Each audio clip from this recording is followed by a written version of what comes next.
श्री ज्ञानेश्वर माऊली व प्रतिष्ठानच्या मंडळाला विनंती आहे आपली नेहमी छत्रपती संभाजी महाराज मार्गस्थ करायचे आहे.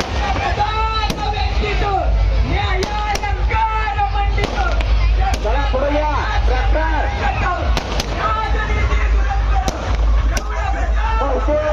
कमी करा.